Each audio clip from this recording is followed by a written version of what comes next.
Assalamualaikum warahmatullahi wabarakatuh. Di sini kami akan menjelaskan tentang sintesis protein. Sebelum kita masuk ke tahapan sintesis protein, kita cari tahu dulu yuk apa itu sintesis protein.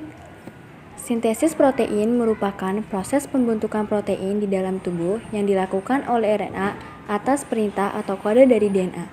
Sintesis protein berlangsung di dalam inti sel ribosom.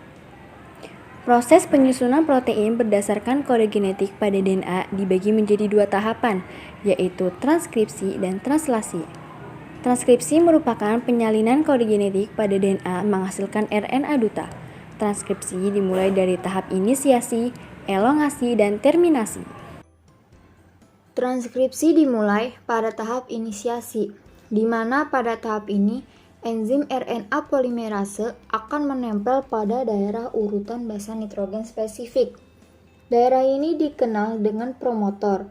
Setelah RNA polimerase pada promotor gelembung, transkripsi yang akan terbentuk dan yang akan digunakan sebagai cetakan hanya satu DNA antisense. Barulah RNA polimerase akan melakukan pembentukan untaian RNA-D, lalu akan masuk ke tahapan elongasi. Pada tahapan ini, RNA polimerase akan membentuk dan memanjangkan RNA-D dengan memasangkan basa nitrogen pada template dan basa nitrogen pada RNA. Guanin dengan sitosinin dan sebaliknya. Basa sitosinin dengan guanin, kemudian basa tinin dengan adenin, lalu basa adenin dengan urasil.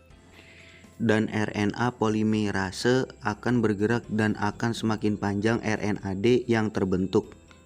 Selanjutnya, pada tahap terminasi, pada tahap ini RNA polimerase juga akan berhenti pada tahap terminasi.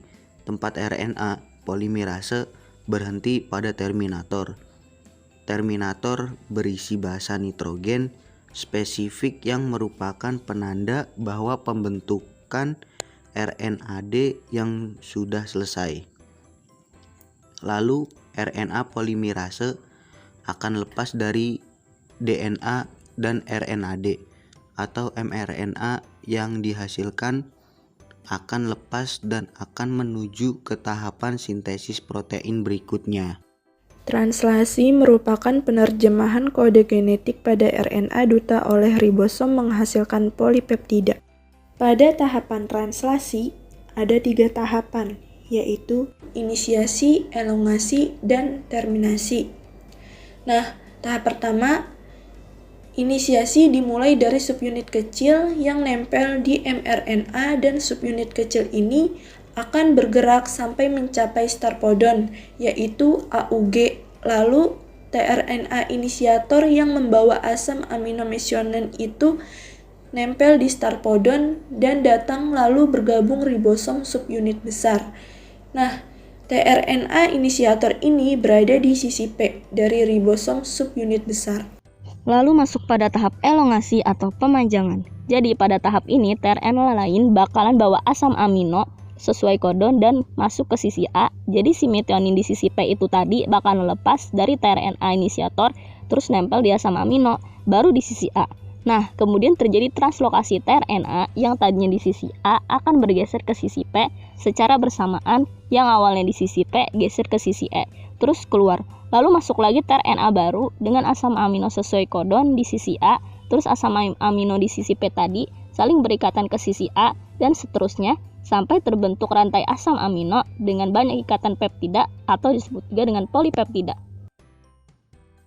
Selanjutnya, tahapan yang terakhir yaitu tahapan terminasi. Tahapan ini terjadi saat stop codon sudah mencapai sisi A. Lalu datang relief faktor protein yang mirip tRNA menempati sisi A. Adanya relief faktor protein ini bakal menyebabkan polipeptida itu terputus dari tRNA. Lalu polipeptida keluar dari ribosom dan kompleks translasi pun terpisah satu sama lain.